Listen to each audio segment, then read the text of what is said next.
दोस्तों इस वीडियो को देखने के पश्चात में आप लोग भी ग्रैंड लीग में रैंक 1 लाने के लिए यहाँ पे 90% आपकी एक्यूरेसी बढ़ जाएगी।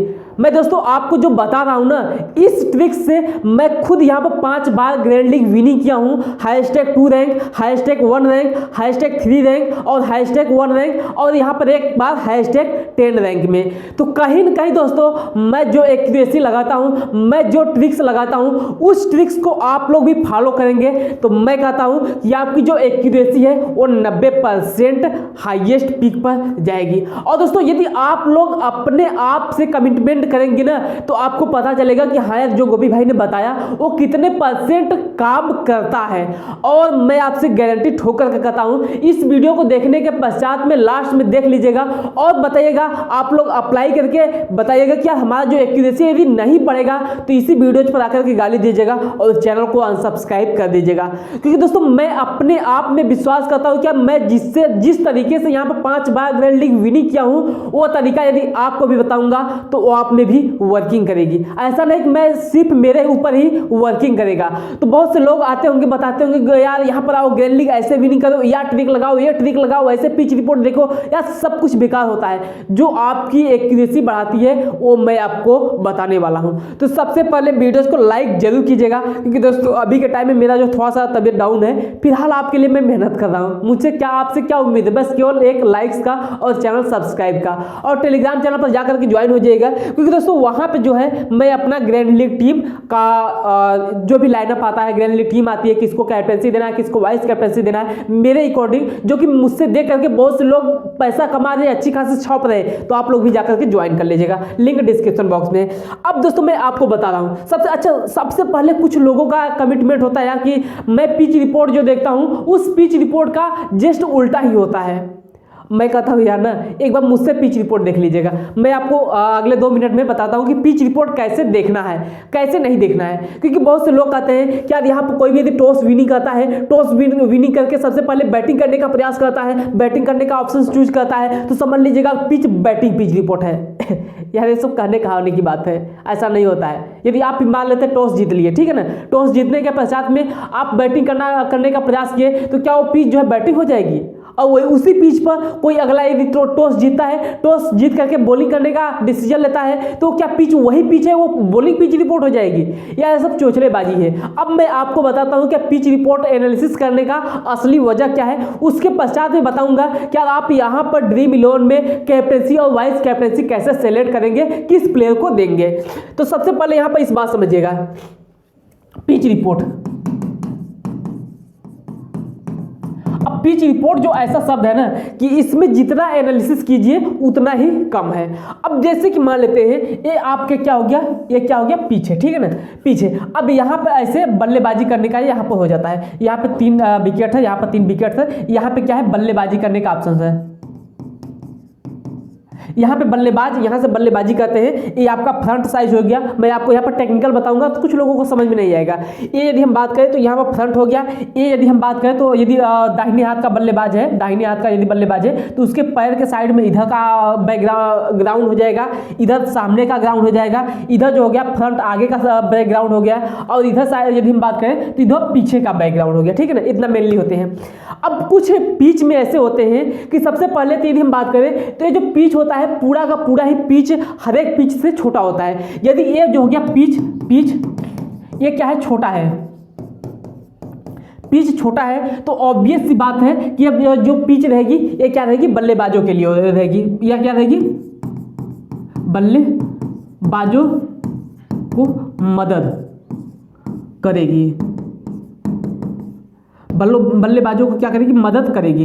अब दोस्तों यहाँ पर इस बात को थोड़ा सा ध्यान दीजिएगा कि यदि पिच छोटा है, ओवरऑल चारों तरफ से पिच छोटा है, तो क्या हो गया, पिच जो है बल्लेबाजों को सपोर्ट करेगी। अब जब बल्लेबाजों को सपोर्ट करेगी तो उस पिच को हम लोग बैटिंग पिच रिपोर्ट कहेंगे। अब आप लोग कहेंगे यार ये पिच का जो रिकॉर्ड है ये कैसे निकालते हैं, तो मैं आपको अभी बताने वाला हूँ। अच्छा ये बात समझिएगा, यहाँ पे जब पिच छोटा है तो बल्लेबाजों को मदद करेगी, तो ऑब्वियस सी बात है कि यहाँ पर बल्लेबाज ज़्यादा चलेंगे। जब बल्लेबाज ज़्यादा चलेंगे तो जो गेंदबाज रहेंगे वो विकेट्स कम लेंगे, रन ज़्यादा देंगे, तो गेंदबाज को हम अपनी टीम में नहीं रखना है। किसको रखना है? बल्लेबाज को रखना है। दूसरी बात समझिएगा। अच्छा, क्यों यहाँ पे ज़्यादा रहेगी? क्योंकि यहाँ पर जो बल्लेबाज रहेंगे, जो गेंदबाज रहेंगे, वो यदि मारेंगे चौका छक्का तो जाकर के पिच के बाहर ही गिरने वाला है। और यदि पिच बड़ा रहेगा तो जब मारेंगे चौका छक्का तो हो सकता है कि पॉसिबिलिटी बनती है कि पिच के अंदर ही बॉल गिरे और वहाँ से कैच हो जाने का संभावना है। तो इस बात को थोड़ा सा समझिएगा। और यदि ये बात करें तो यहाँ पे जब पिच बड़ा है तो यहाँ पे यदि बात करें तो यहाँ पे जो भी बल्लेबाज ऐसे गेंदा मारता है, ऐसे यदि यहाँ पे कोई क्या है प्लेयर है तो यहाँ पर गेंदा जाते जाते जाते जाते ये ऐसे आकर के यहाँ पे रोक लेगा। बात क्लियर? लेकिन यहाँ पर जब रोक पाएगा तो अभी आप लोग समझिएगा, जब रोक पाएगा तो चौका छक्का नहीं जा पाएगा, रन दब जाएंगे। अच्छा, दूसरी बातें हैं कि अब यदि आप लोग देखेंगे ना, जो पिच रहती है वो पिच कहीं मेनली आगे की तरफ से छोटा ऐसे रहता है, आगे की तरफ छोटा रहता है पिच। कभी कभी पिच जो होता है, पिच यहाँ पे जो पीछे बगल के साइड होते हैं ये छोटा होता है। कभी कभी ये जो पिच होती है सामने की साइड की छोटी होती है, और कभी कभी ऐसे पिच ऐसे रहती है। कहीं ना कहीं पिच जो होता है एकदम चारों तरफ से सर्कुलर आकार में नहीं रहता है। तो अब बात करने की यहाँ पर है जो थोड़ा सा टेक्निकल यहाँ पे आप लोग नॉलेज लें तो इस बात से समझिएगा कि जब पिच यहाँ पर आगे की छोटी रहती है तो यहाँ पर जो बल्लेबाज सामने के साइड में चौका या छक्के की बारिश करता है, सामने के साइड में उसको ज़्यादा पसंद होता है मारना, उस प्लेयर को अपने टीम में रखेंगे। यदि ये आगे की तरफ से छोटा है तो यहाँ पर आप एनालिसिस कीजिएगा कि आगे की तरफ में कौन बल्लेबाज ज़्यादा प्रेफर करता है, ज़्यादा मारता है, ज़्यादा रन बनाने का पॉसिबिलिटी रहती है। तो अब जैसे यदि हम बात करें इंडियन टीम की तरफ से, तो सामने यदि चौका छक्का की बारिश करने की बात करें तो यहाँ पर हो गए श्रेयस अय्यर हो गए। और इसके अलावा यदि हम बात करें तो इसके अलावा हो गए रिंकू सिंह हो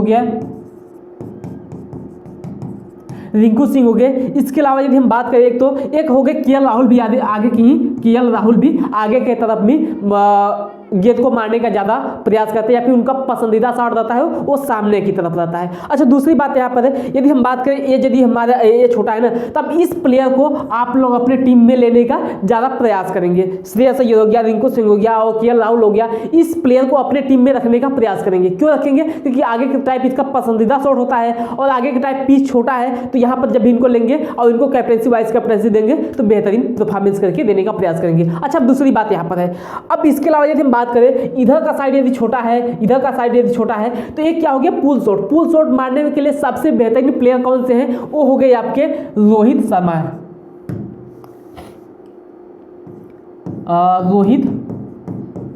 शर्मा। अब दोस्तों रोहित शर्मा की बात करें तो यहाँ पे यदि हम बात करें इस वाले ग्राउंड पर, इस वाले पीछे की तरफ यदि पैर की तरफ बहुत ज़्यादा पुल शॉट मारने का प्रयास करते हैं, इनका पसंदीदा शॉट रहता है। तो अब ऐसे जब यहाँ से यदि पिच छोटा है तो इस प्लेयर को लेने का प्रयास करेंगे। किसको? रोहित शर्मा को।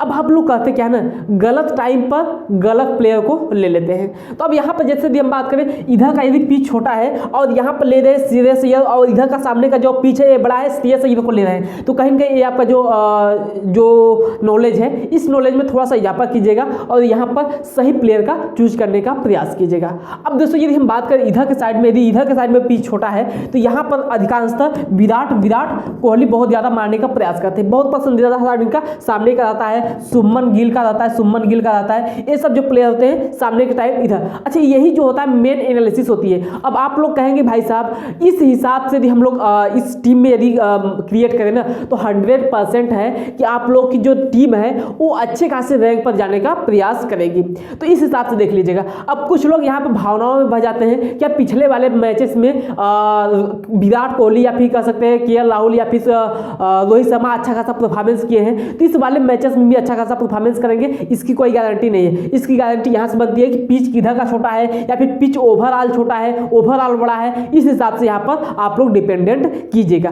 अब चलते हैं दूसरी बात पर। अच्छा, दूसरी बात पर यदि हमारा ये जो है इसको थोड़ा सा और कट करते हैं, यहाँ पर आते हैं अगले पेज पर। देखिए, एक जो हो गया ना पीछे पर भी बात करता हूँ, क्योंकि दोस्तों बहुत से लोग इस पर ध्यान नहीं देते हैं, बहुत से लोग डायरेक्टली प्लेयर पर जाते हैं और प्लेयर फ्लॉप होकर के दे पाते हैं। अब यहाँ पर जब आते हैं ना तो यहाँ पर देख लीजिएगा कि यदि पिच बड़ा है, पिच क्या है बड़ा है, तो अब बड़े पिच पर ऐसे प्लेयर को नहीं लेना है जो कि यहाँ पर ज़्यादा से ज़्यादा रन चौके छक्के से बनाते हैं, ऐसे प्लेयर को कदापि नहीं लेना है। यदि पिच बड़ा है तो ऐसे प्लेयर को नहीं लेना है जो कि चौका या 6 पर ज़्यादा रन बनाते हैं। इस बात को ध्यान में दें, पिच बड़ा है तो ऐसे प्लेयर को नहीं रखना है जो कि चौके या छक्के से ज़्यादा रन स्कोर करते हैं, उस प्लेयर को नहीं रखना है। आप लोग कहेंगे यार गोपी भाई इसका क्या लॉजिक हुआ? देखिए, जब भी ज़्यादा रन यहाँ पे होता है ना, जब पिच बड़ा है ना, तो पिच बड़ा में प्लेयर की गलीमत इसी बात में होती है कि वो ज़्यादा से ज़्यादा 1 रन 2 रन 3 रन ऐसे इसी से आपको अच्छा खासा रन बनाए, तभी वो आगे जा करके रिस्क ले पाता है और यहाँ पर अच्छा खासा स्कोर कर पाता है। अब जो आकर के पहले ही बार से चौका छक्का उड़ाना प्रयास कर दिया ना, तो मैं कहता हूँ वो कभी भी यहाँ पर अच्छे खासे रन बना ही नहीं पाएंगे, वो आउट हो ही जाना है। तो इस बात को ध्यान में रखेगा। और यदि पिच छोटा है, यदि पिच क्या है, पिच यदि छोटा है तो ऐसे प्लेयर को लेना है जो कि चौके छक्के पर ज़्यादा रन बनाते हैं, उस प्लेयर को रखना है। ये दोस्तों आपको छोटी छोटी जो बातें हैं ना, ये आपको ग्रैंड लीग में #1 रैंक लाने के लिए बहुत ज़्यादा कारगर साबित होंगी। इस बात के लिए अभी के टाइम में लाइक कीजिएगा चैनल को और सब्सक्राइब कीजिएगा और कमेंट बॉक्स में कमेंट कीजिएगा गोपी भाई कैसा वीडियो आपको लगा। अच्छा, आगे चलता हूँ। अब यहाँ पर आते हैं मेन पॉइंट्स की तरफ में। जब भी टीम आप लोग चॉइस कीजिएगा तो यहाँ पर जैसे कि टीम क्रिएट कीजिएगा, जब भी टीम क्रिएट कीजिएगा ना, तो यहाँ पर 3 ऑप्शंस होते हैं।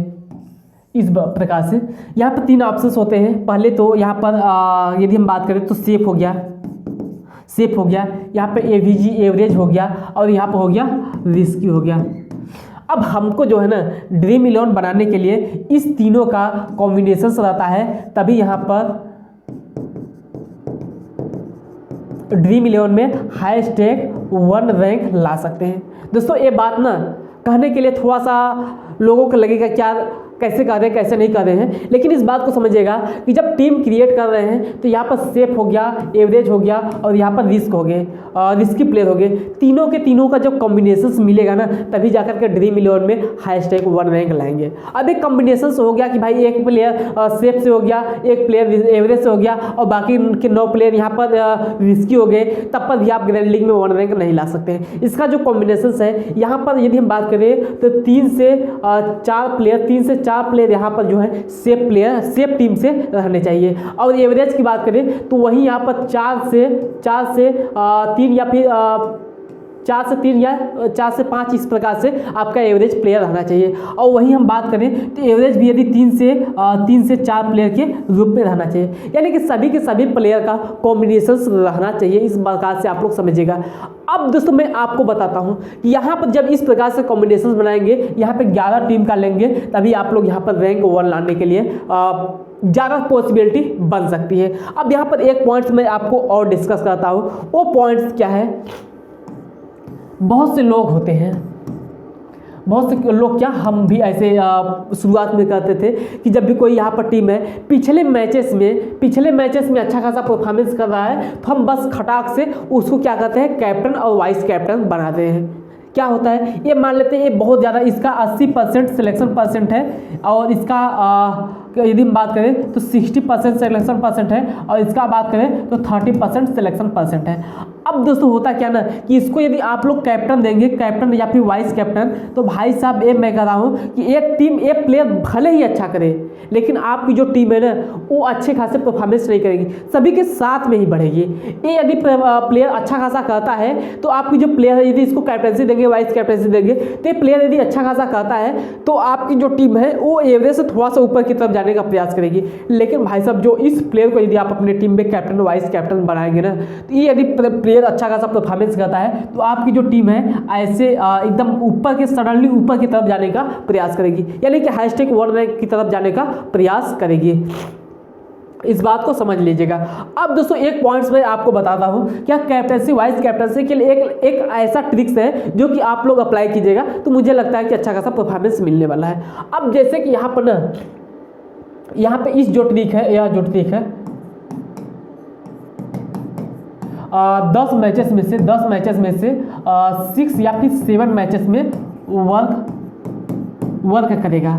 ये जो मैं ट्रिक बना रहा हूँ कैप्टनसी और वाइस कैप्टनसी बनाने का। सबसे पहले यहाँ पर देखिएगा कि जब भी कैप्टन या फिर वाइस कैप्टन बनाइएगा ना, तो इस बात को ध्यान में दीजिएगा कि हम कैप्टन बना रहे हैं और वाइस कैप्टन बना रहे हैं, तो ऐसे प्लेयर को नहीं लेना है जो कि यहाँ पर 80% या फिर 90% सिलेक्शन परसेंट वाले हैं। आपको क्या देना है, जो भी ऐसे प्लेयर हैं जो कि अभी के टाइम में मैच में डेब्यू कर रहे हैं उसको कैप्टन बना दीजिएगा, वाइस कैप्टन बना दीजिएगा। या फिर ऐसे प्लेयर हैं जो कि लगातार 3-4 मैचेस से फ्लॉप जा रहे हैं, जिसका सिलेक्शन परसेंट 5% 10% है, वो अगले मैच में खेल रहे हैं, उसको बना दीजिएगा। क्या बनाइएगा, नए या फिर फ्लो प्लेयर को, नए प्लेयर को बनाइएगा या फिर फ्लो प्लेयर को बनाइएगा।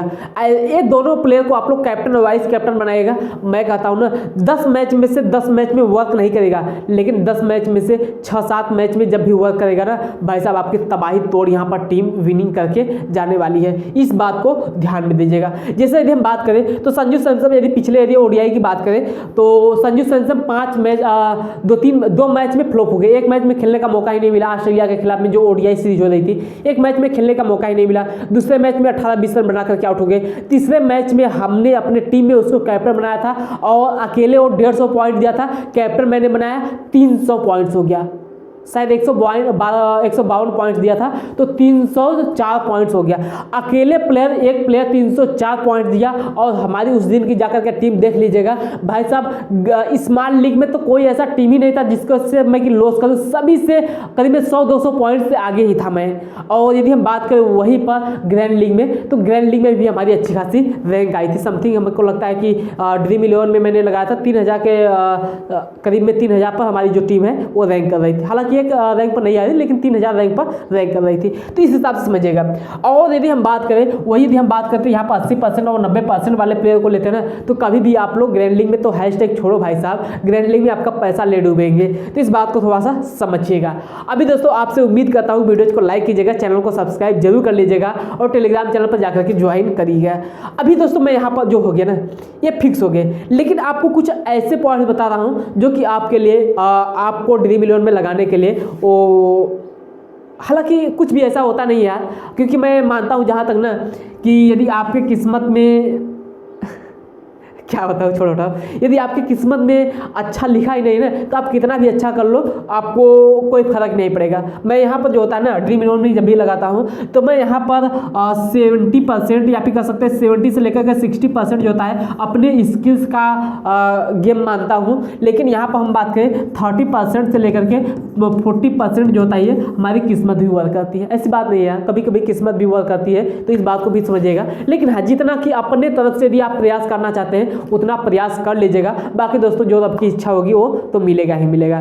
तो उम्मीद है दोस्तों कि आपको वीडियो पसंद आएगा। अब दोस्तों कमेंट कीजिएगा कि वीडियो कैसा लगा, यदि नहीं लगा अच्छा लगा ना भाई साहब तो आकर के डिसलाइक कर दीजिएगा, अनसब्सक्राइब कर दीजिएगा। लेकिन दोस्तों मैं उम्मीद करता हूँ कि इस ट्रिक से यदि आप लोग भी कुछ समय तक वर्क करेंगे तो भाई साहब कोई आपको रोकने वाला नहीं होगा। आप एक दिन ऐसा आएंगे ना हैशटैग वर्ल्ड रैंक की गद्दी पर जाकर के बैठेंगे और आपका भी सपना साकार होगा। तो उम्मीद है दोस्तों पसंद आएगा, लाइक कीजिएगा, चैनल को सब्सक्राइब कीजिएगा। मिलते हैं दोस्तों नेक्स्ट प्रोडक्शन की वीडियोज में, तब तक के लिए thank you, all the best, bye bye.